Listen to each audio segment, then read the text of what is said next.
किसी लंबी तकरीर या गुफ्तगू की गरज से नहीं, मैं तो खैरात मांगने आता हूं मुर्शिद की नगर में। अब हुक्म हो गया है तो खड़ा हो गया हूं। मैं सिर्फ एक बात अर्ज करना चाहूंगा, जब जब उनसे आला हजरत करीब आता है, महसूस करेंगे आप, महीना 2 महीना 1.5 मास 20 रोज 25 रोज कबल कुछ इस तरफ पत्थर उछाला जाता है, कुछ इस तरह के कीड़े मकोड़े निकल कर आते हैं और इसको बोलने में बलियावी को कोई हिचक नहीं है, इसलिए कि दब के गुफ्तगू वो करेगा जिसका पीर कमजोर होगा।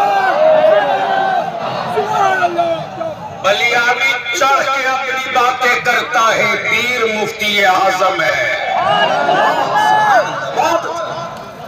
माशाअल्लाह, इस वक्त पूरी तमन्नाई लगा दी गई है।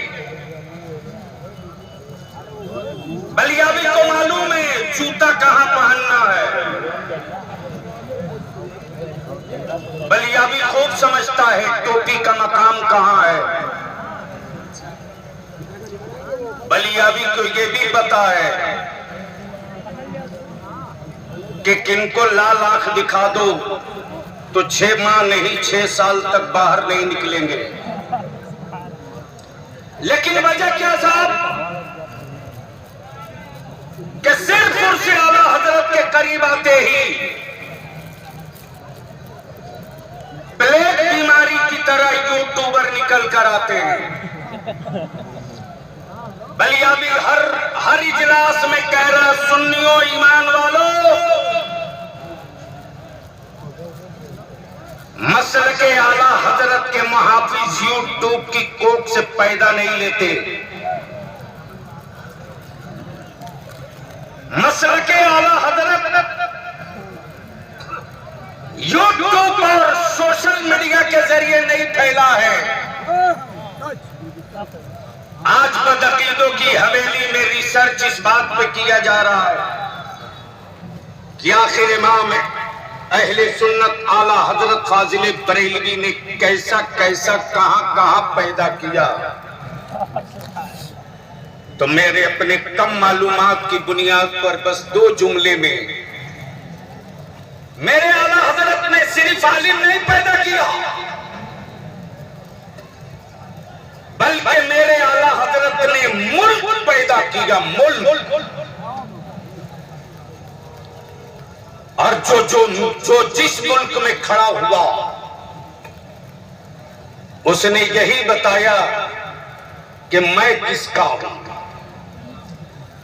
और जब पूरी दुनिया ने पूछा मेरे बरेली के इमाम से कि आप किसके हैं, तब मेरे आला हजरत में नट सिल शॉर्ट में जवाब दे दिया,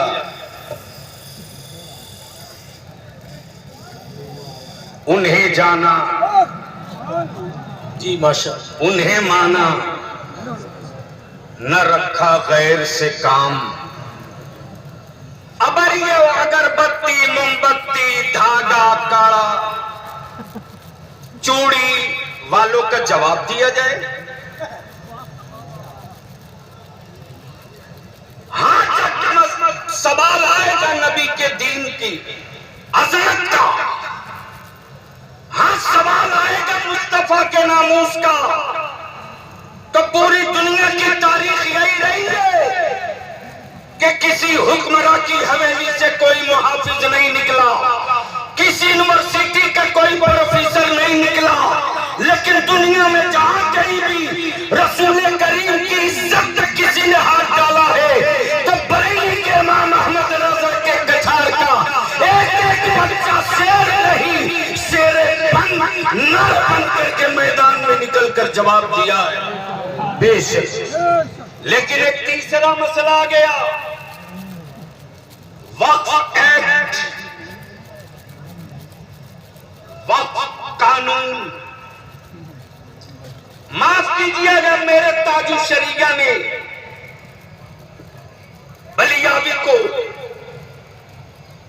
जो दुआएं और अताएं और बख्शिशें और इनायतें फरमाई है,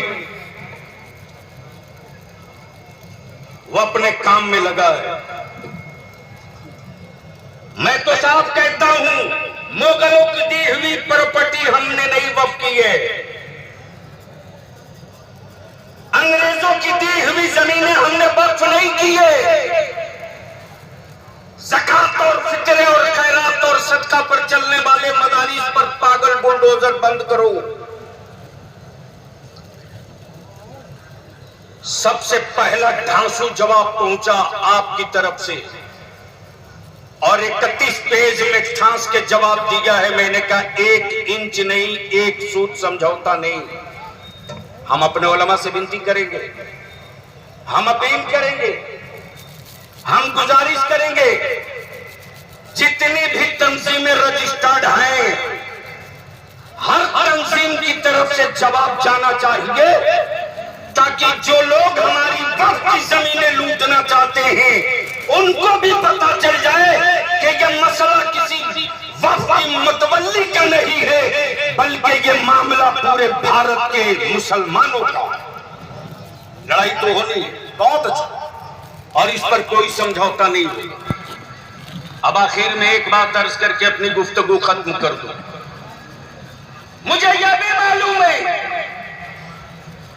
मैदान खड़ा किया मेरे ताजुशरिया ने, वीराने को आबाद किया मेरे ताजुशरिया ने, मुल्कों को फतह किया मेरे ताजुशरिया ने।